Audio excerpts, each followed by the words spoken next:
বাহ বাহ, সুন্দর। বাবা হয়ে কোথায় মেয়ে জামাইয়ের ঝগড়াটা মিটিয়ে দেবেন, তা না ডিভোর্স করিয়ে অশান্তির আগুনটা আরো বাড়াতে চাইছেন? হ্যাঁ, আপনারা এখানে?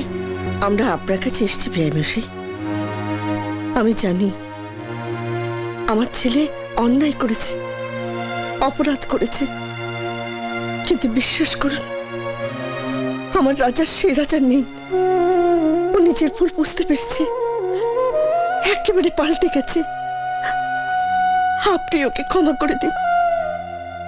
বেয়াইমশাই, আমি রাজার বাবা এই কথা ভাবতে একদিন আমার লজ্জা হতো, কিন্তু আজ রাজাকে কঠোর পরিশ্রম করতে দেখে বাবা হিসেবে আমার গর্ব হচ্ছে। এমন আপনার ছেলেকে আপনি যতটা না চেনেন আমি তার থেকে বেশি ভালো চিনি।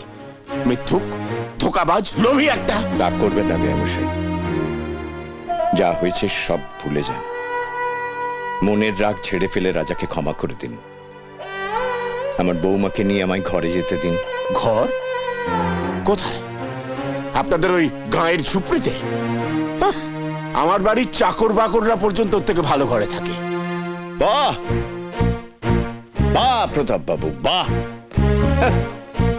লটারিতে টাকা পেয়ে এত তাড়াতাড়ি নিজের চরিত্রটাকে পাল্টে ফেললেন। শ্বশুরের টাকায় বড় লোক হতে চাওয়াটা যত অন্যায়, এই জুয়ার টাকায় বড় লোকের চাল দেখানোটা তার থেকে বেশি অন্যায়। আপনি আমার যত বড় মুখ নয় তত বড় কথা। উনি জুয়ার টাকায় বড় লোক হয়েছেন, সেটা আমরা বুঝবো। যান বেরিয়ে যান, যান বেরিয়ে যান, কি হচ্ছে কি? যান বেরিয়ে যান। তুই আমার বাবার গায়ে হাত তুলেছিস? তুই আমার বাবার গায়ে হাত তুলেছিস? তুই আমার বাবার গায়ে হাত তুলেছিস? তুই আমার বাবার গায়ে হাত তুলেছিস, আমি তোকে ছাড়বো না। বাবার গায়ে হাত তোলা, হ্যাঁ? আমার বাবার গায়ে হাত তোলা। ছেড়ে দাও, ছেড়ে দাও, ওকে ছেড়ে দাও। আজ আমি তোকে মেরে ফেলে দেবো। আমার বাবার গায়ে হাত তোলা, হ্যাঁ? ছাড় রাজা। ছেড়ে দাও বাবা আমাকে। ছেড়ে দে রাজা। বাবার গায়ে হাত তুলেছে, আমি তোকে ছাড়বো না। ছাড়বো না আমি ওকে, বাবা ওকে ছাড়বো না। এই! সব সহ্য করতে পারি, কিন্তু আমার বাবার মার অপমান আমি সহ্য করতে পারি না। একটা কথা সবাই কান খুলে শুনে রাখো, ভবিষ্যতে কেউ আমার বাবার মাকে অপমান করলে আমি আমি এই লঙ্কায় আগুন লাগিয়ে ছারখার করে দেবো। রাজা, দাঁড়াও মা। আগের দিন আমি তোমাকে নিতে এসেছিলাম, কিন্তু তুমি চাওনি।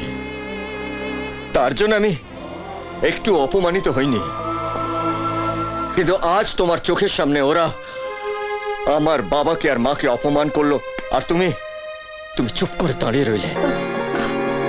কাজটা তুমি ভালো করনি পায়েল। আজকের পর থেকে আমি আর কোনোদিনও তোমাকে নিতে আসবো না। একদিন আসবে, তুমি বাধ্য হবে আমার কাছে আসতে, আর সেদিনটার জন্য আমি অপেক্ষা করব। চলো মা, চলো বাবা, বাবা চল। রাজা, রাজা, রাজা। পায়েল, কি হচ্ছে পায়েল? পায়েল,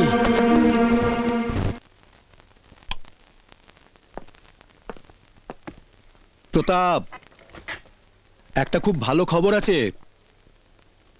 কি খবর? আরে তুমি দাদু হতে চলেছো।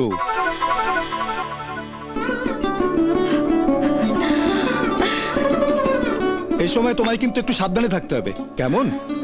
এই ধরো, একটু সাবধানে চলাফেরা করা, সিঁড়ি দিয়ে একটু সাবধানে ওঠানামা করা, ঠিক আছে? আর হ্যাঁ, আমি একটা ওষুধ লিখে দিচ্ছি, ওটা কিন্তু সময় সময় খাবে। ঠিক আছে, আমি প্রেসক্রিপশনটা নিয়ে যাচ্ছি। তোরা একটু গাড়িতে গিয়ে বস। ঠিক আছে, চ। আসছি হ্যাঁ, আঙ্কেল। এসো মা, এসো আসছি। এসো।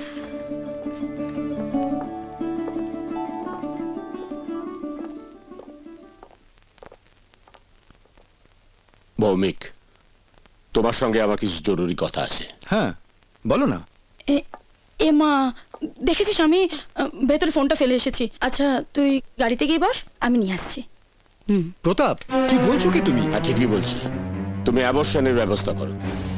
হ্যাঁ, যত তাড়াতাড়ি সম্ভব তুমি বাচ্চাটাকে নষ্ট করার ব্যবস্থা করো। কিন্তু পায়েল? পায়েল জানতে পারবে না এরকম ব্যবস্থা করো। তোমাদের এখন অনেক রকম আধুনিক চিকিৎসা আছে। শোনো ভৌমিক, একজন বন্ধু হিসেবে তোমার কি কাজটা করতেই হবে। প্রতাপ, তুমি ভুলে যাচ্ছ যে আমি একজন ডাক্তার। আমার কাজ জীবন দেয়া, জীবন নেওয়া নয়। এত বড় অন্যায়, এত বড় পাপ আমি করতে পারবো না। বেশ, তাহলে ওই সন্তান জন্মাবার সঙ্গে সঙ্গে ওকে কোন অনাথাশ্রমে পাঠিয়ে দাও।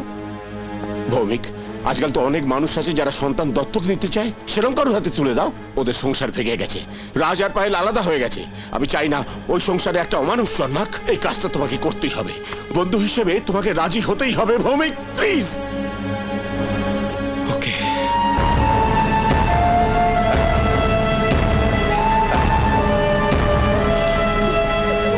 কি কি বলছো কি তুমি? আমি আমি বাবা হতে চলেছি? হ্যাঁ, আমার যে কি আনন্দ হচ্ছে। এত বড় একটা সুখবর নিয়ে এসছো, আমি তোমাকে মিষ্টি মুখ না করে ছাড়ছি না। করিম চাচা, রাজা শোনো আমার রাজা রাজা আমার কথাটা আগে শোনো। এই সুখবরের সাথে সাথে একটা দুঃখের খবরও আছে। দুঃখের খবর? জন্মাবার আগেই প্রতাপ আঙ্কেল তোমার এই বাচ্চাকে মেরে ফেলতে চাইছে। কি বলছো নাকি তুমি? হ্যাঁ, আমি ঠিকই বলছি রাজা, আমি নিজের কানে শুনেছি। ডক্টর ভৌমিককে প্রতাপ আঙ্কেল বলছিল তোমার এই বাচ্চাকে জন্মাবার আগে হয় মেরে ফেলার, নয়তো জন্মাবার পর কোনো অনাথ আশ্রমে দিয়ে দেওয়ার কথা।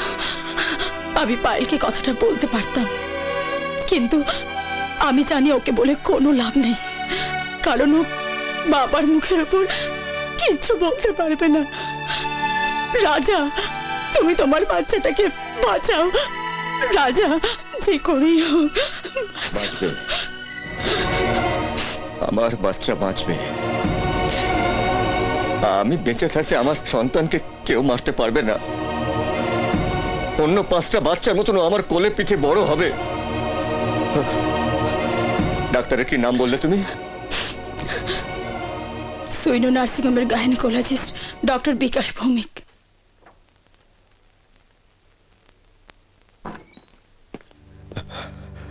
আসবো ডাক্তারবাবু? ইয়েস। ডাক্তারবাবু, আমার সন্তানকে নষ্ট করবেন না ডাক্তারবাবু, আমার সন্তানকে নষ্ট করবেন না। আমি তো আপনাকে ঠিক চিনতে পারলাম না, কে আপনি? আমি আমি ওই পায়েলের স্বামী।